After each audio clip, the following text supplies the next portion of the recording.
사도신경으로 우리 신앙을 고백함으로 9월 11일 새벽 예배 우리 하나님께 호릇된 마음으로 드리겠습니다. 전능하사 천지를 만드신 하나님 아버지를 내가 믿사오며 그 외아들 우리 주 예수 그리스도를 믿사오니 이는 성령으로 잉태하사 동정녀 마리아에게 나시고 본디오 빌라도에게 고난을 받으사 십자가에 못 박혀 죽으시고 장사한 지 사흘 만에 죽은 자 가운데서 다시 살아나시며 하늘에 오르사 전능하신 하나님 우편에 앉아 계시다가 저리로서 산자와 죽은 자를 심판하러 오시리라. 성령을 믿사오며 거룩한 공예와 성도가 서로 교통하는 것과 죄를 사하여 주시는 것과 몸이 다시 사는 것과 영원히 사는 것을 믿사옵나이다. 아멘. 찬송가 454장 찬양드립니다. 찬송가 454장 찬양드립니다.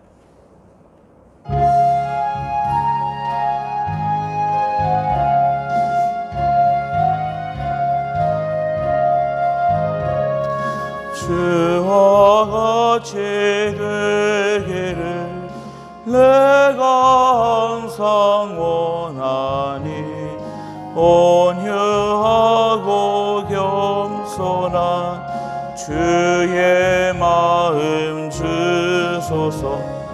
세상에서 우리가 나그네로 있을 때 주의 영상 닮아서 살아가게 하소서. 비록 작은 새라도 돌보시는 나의 주 나와 함께 계시오 나를 지켜주소서. 마음이 깨끗하기를 내가 항상 원하니 악한 마음을 버리고 살아가게 하소서. 주와 같이 되기를 내가 항상 원하니 주님 뜻을 따라서 살아가게 하소서. 주 은혜로 거듭나 말씀 위에 굳게서 영원 무궁하도록 주와 함께 살리라. 아멘. 하나님 말씀 보겠습니다. 하나님 말씀은 사도행전 23장 12절부터 마지막 35절까지 말씀 우리 함께 교독하겠습니다. 사도행전 23장 12절부터 마지막 35절까지 말씀 교독하겠습니다.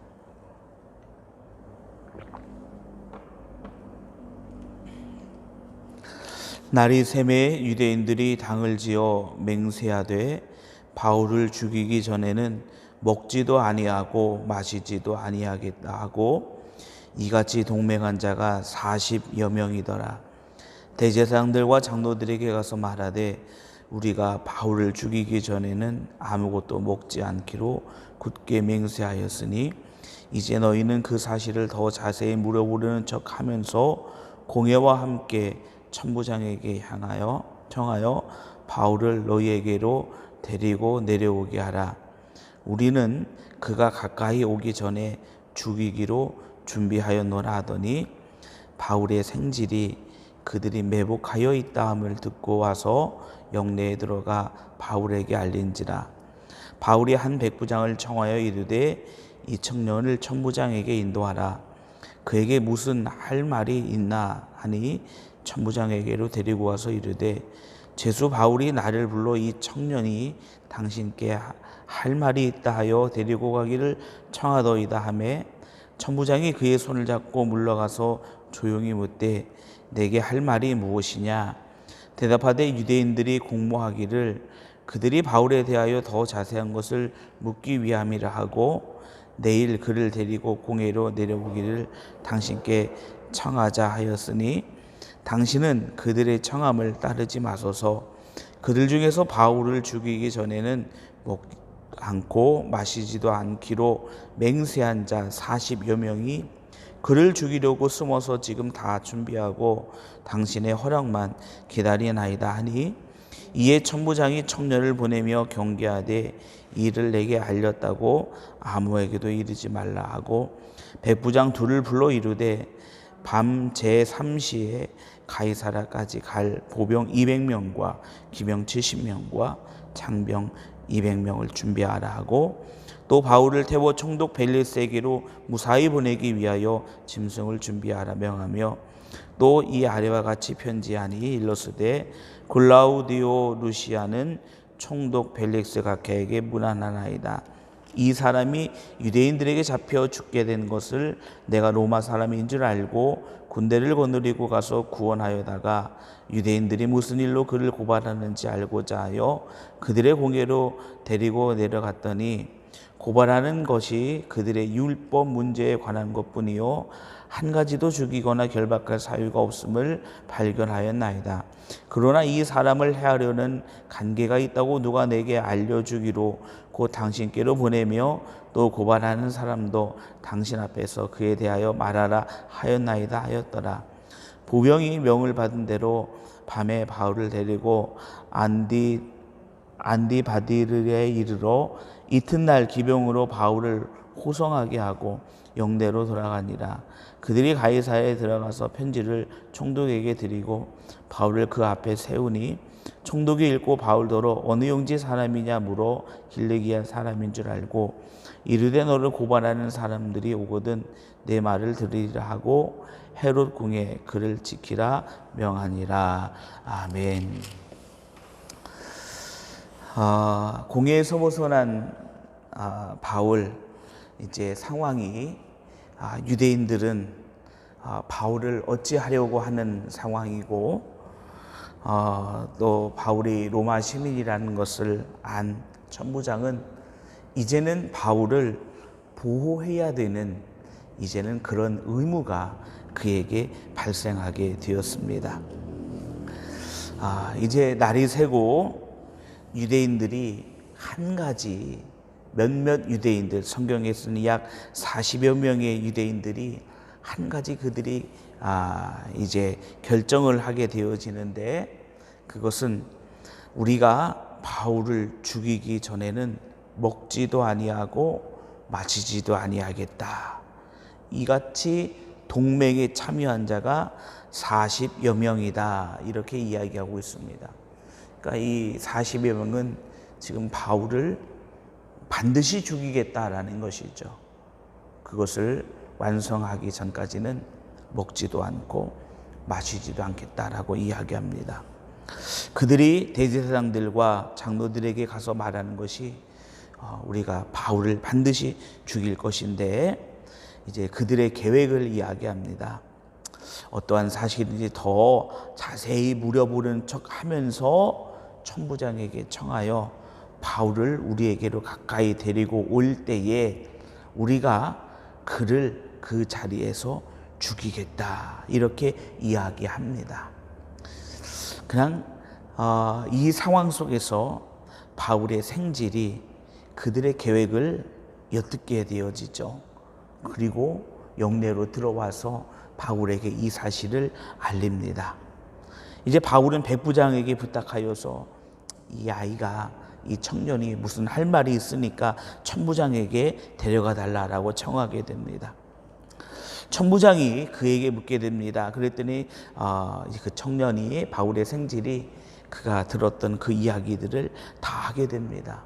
그들이 천부장에게 부탁하여 바울을 데리고 나올 때 겉으로는 바울에게 좀 더 자세히 알고자 하여 바울을 불러내는 그리고 바울이 그들에게 가까이 왔을 때 그들이 바울을 죽이고자 하는 그 계획을 천부장에게 이야기합니다.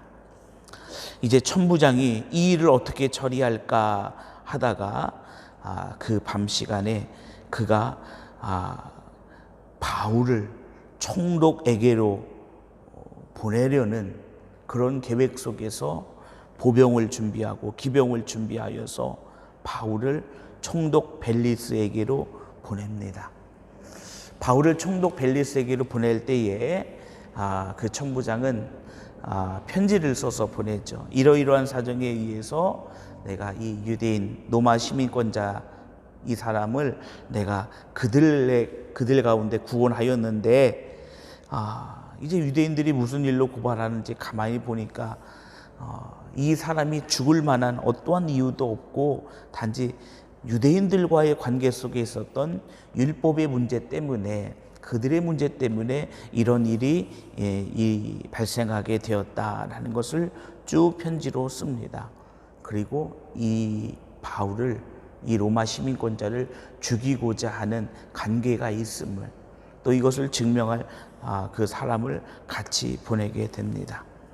결국 바울은 그 밤에 자신을 죽이고자 하는 그런 위험 가운데에 바울은 결국 총독 벨리스에게로 보내어지게 되는 장면이 오늘 말씀 속에 이제 기록이 되어져 있습니다. 우리가 어제 말씀을 통해서 우리가 보았듯이 하나님께서는 바울 곁에 서서 말씀하시는 것이 내가 예루살렘에서 나의 일을 증언한 것 같이 로마에서도 증언하여야 하리라. 이 말을 바꿔서 이야기해 본다면 내가 예루살렘에서 아무리 어렵고 고난을 당하고 또 어떤 일이 있다 하여도 너는 로마에 가서 예루살렘에서 나의 일을 증언한 것 같이 로마에서도 너는 증언해야 된다. 그러니까 너는 로마까지 가야 된다라는 것을 주께서 말씀하신 것이죠. 그럼 지금 바울에게 있어서 지금 바울이 겪게 되어지는 상황은 그러합니다. 유대인들 40여 명의 유대인들이 우리가 반드시 바울을 죽이겠다라고 그들이 동맹을 하게 되어지죠. 뭐 실패하면 어떻게 하겠다 이런 것이 아니라 우리는 반드시 이 바울을 죽이겠다라는 것입니다.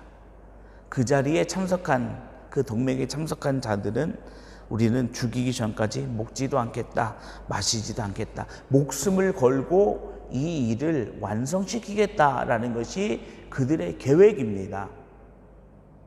그리고 그들의 계획대로 이제 착착 다 진행되는 것 같습니다.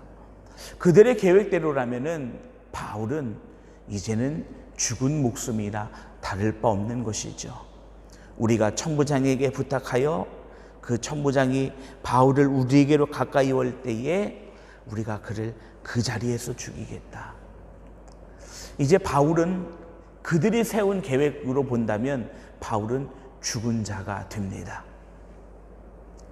그러나 이미 바울에게는 하나님께서 말씀하신 그 약속의 말씀, 예루살렘에서 나의 일을 증언한 것 같이 로마에서도 증언하여야 하리라. 만약에 바울이 그 자리에서 죽게 되어진다면 주께서 말씀하신 로마에서도 증언하여라 하리라 라는 이 말씀은 무효가 되어져 버리는 것이죠. 근데 중요한 것은 바울은 그들의 계획을 모르고 있다라는 사실입니다. 바울이 그들의 계획을 안다면 어찌해 보겠지만 그들이 세운 계획을 바울은 모릅니다. 그들이 단지 나를 해하려고 한다라고 생각했겠지만 그들이 나를 천부장 앞에서 죽여버리겠다. 이것은 아마 바울이 생각지 못한 일인 것 같습니다.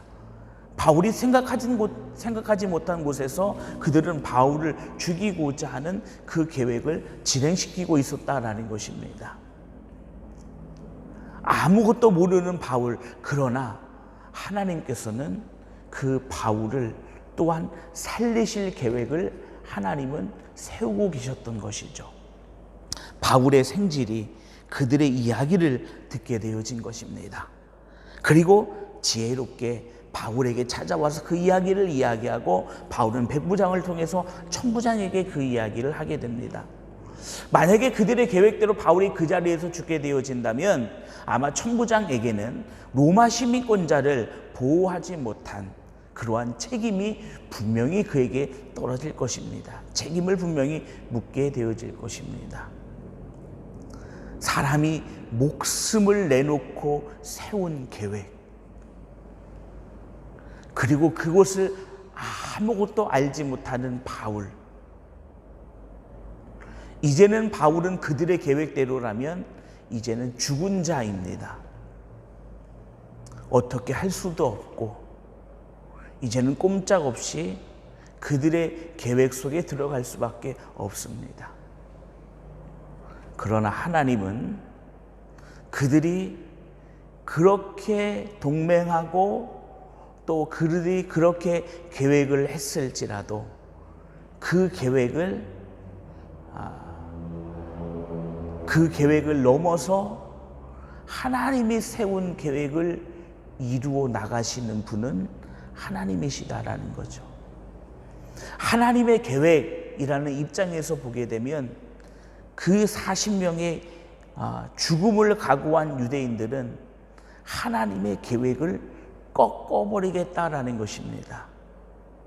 하나님은 그를 살려 로마에까지 이르게 하겠다라는 것이 하나님의 계획이고, 그들의 계획은 반드시 우리가 바울을 죽이겠다라는 것이 그들의 계획입니다. 그들의 계획대로 되는 것 같습니다.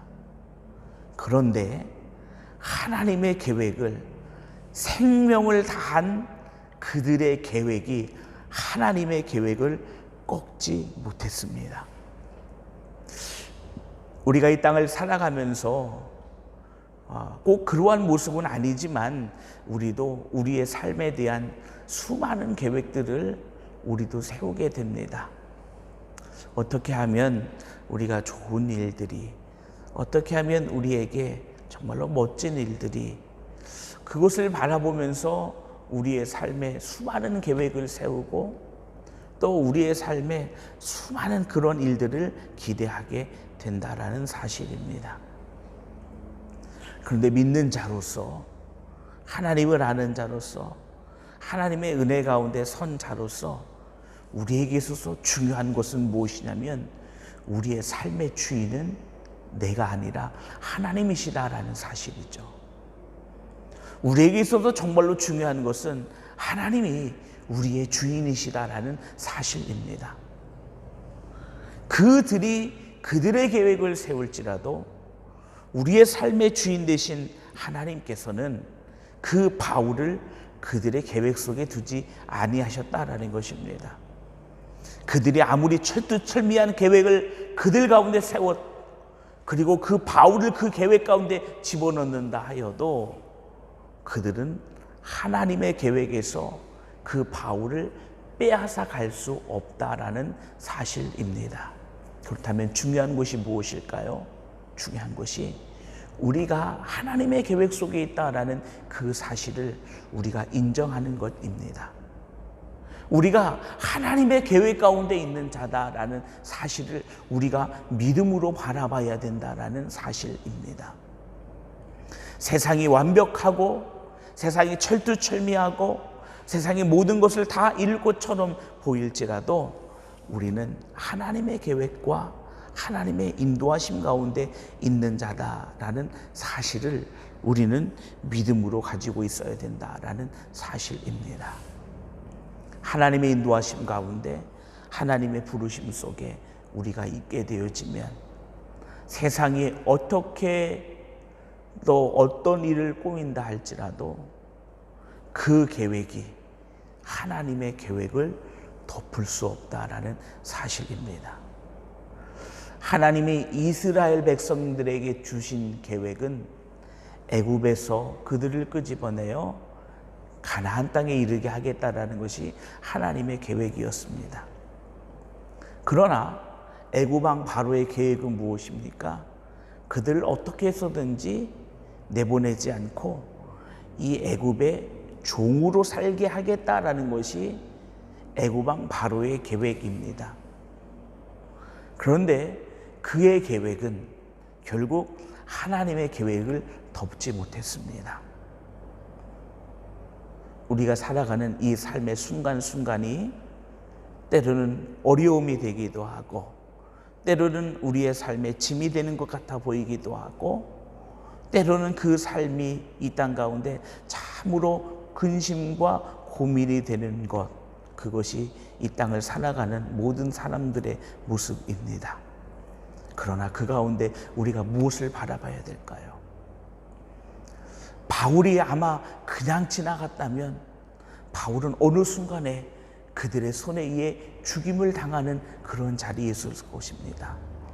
그러나 그 뒤편에 이미 하나님은 바울에 대한 계획을 세워놓으셨기에 하나님은 바울을 그들의 계획 속에서 건져내고 계셨다라는 사실입니다. 물론 그 이후에 바울의 생지를 통해서 알게 되고 천부장을 통하여 또한 그 자리에서 벗어나는 일이었지만, 그 계획의 출발의 시작, 인도에 가시는 것, 마음을 움직이시는 것, 그 모든 것들은 다 하나님이 하신 일이었다라는 사실입니다. 우리의 뒤편에서 우리를 인도에 가시는 하나님, 우리의 뒤편에서 그 하나님의 계획에 따라 우리를 인도에 가시는 그 하나님의 복된 은혜와 축복이 오늘 이 하루를 하나님의 말씀 앞에 기도로 시작하는 우리 믿음의 귀한 성도들 위에 차고 넘쳐나기를 주님의 이름으로 축원합니다. 우리가 아는 것뿐만 아니라 우리가 모르는 것까지 하나님의 계획 속에 우리를 두셔서 우리를 그 뜻과 그 놀라운 은혜로 인도해 가시는 하나님의 평강과 은혜와 기쁨이 우리 믿음의 귀한 성도님들, 또 주의 몸된 교회에 가득하기를 주님의 이름으로 축원합니다. 기도하겠습니다. 아버지 하나님, 바울의 생명은 그곳에서 끝나버리는 것 같았습니다. 그들의 계획, 목숨을 다한 그들의 계획 앞에 바울은 더 이상 한 발짝도 움직일 수 없는 상황이었습니다. 그러나 그들이 아무리 완벽한 계획을 세운다 할지라도 하나님이 바울에 대하여 세워놓으신 계획을, 그들의 계획이 덮을 수 없음을 우리는 오늘 말씀을 통하여 확인하였습니다. 하나님이 바울에게 그러한 놀라운 계획을 세우셨듯이 또한 이 시대를 살아가는 우리에게 하나님께서도 마찬가지로 하나님의 놀라운 계획을 우리 가운데 두신 줄 믿습니다. 하나님, 우리가 그것을 믿음으로 바라보게 하여 주시고 인정하게 하여 주시옵소서. 하나님이 우리를 인도하고 계심을, 하나님의 놀라운 계획 속에 우리가 있음을 믿음으로 바라보게 하여 주시옵시고, 세상에 어떠한 일이 있다 할지라도, 어떠한 상황 가운데 있다 할지라도 우리를 인도해 가시는 하나님의 거룩한 은혜를 날마다 소원하며 바라볼 수 있도록 주님 인도하여 주시옵소서. 주의 몸된 교회를 기억하여 주시고 아버지 하나님의 성전 건축 속에 하나님의 거룩한 은혜 도와여 주셔서 세우신 하나님의 놀라운 일꾼들을 통하여 하나님의 그 뜻이 가장 복되고 아름답게 이루어지게 하여 주시옵소서. 이 성전 건축의 축복자, 간증자, 주인공이 되게 하여 주시옵소서. 아버지 하나님, 이제 월요일에 건축 중인 성전으로 이전하게 됩니다. 모든 것 주님이 주관하여 주시고 인도하여 주시고 하나님의 평강과 은혜와 역사하심이 넘쳐날 수 있도록 주님 함께하여 주시옵소서. 아버지 하나님, 이 땅을 긍휼히 여겨주시사 다시금 회복될 수 있는 하나님의 복된 은혜, 치료하시는 하나님의 거룩한 역사가 넘쳐나게 하여 주시옵소서. 우리의 모든 죄악을 주님 앞에 고하며 우리가 그 악한 길에서 떠나 우리가 마음을 겸비하여 우리가 하나님의 얼굴을 구할 수 있는 그 생명의 자리 가운데 우리가 먼저 설 수 있도록 주님 은혜 도와여 주옵소서. 이 새벽에도 믿음으로 주님 앞에 간구하는 우리 주의 거룩한 백성들을 기억하시고 있는 그 자리를 축복하여 주시고 하나님의 놀라운 계획과 은혜가 이루어지는 거룩한 자 되게 하여 주시옵소서. 복된 자 되게 하여 주시옵소서. 하나님의 거룩한 부르심 앞에 믿음으로 설 수 있는 하나님의 거룩한 백성들로 주께서 인도하여 주옵소서. 거룩하신 예수님의 이름으로 기도하옵나이다. 아멘. 하늘에 계신 우리 아버지여, 이름이 거룩히 여김을 받으시오며 나라의 임하옵시며 뜻이 하늘에서 이루어진 것 같이 땅에서도 이루어지이다. 오늘날 우리에게 일용할 양식을 주옵시고 우리가 우리에게 죄 지은 자를 사하여 준 것 같이 우리 죄를 사하여 주옵시고 우리를 시험에 들게 하지 마옵시고 다만 악에서 구하옵소서. 대개 나라와 권세와 영광이 아버지께 영원히 있사옵나이다. 아멘.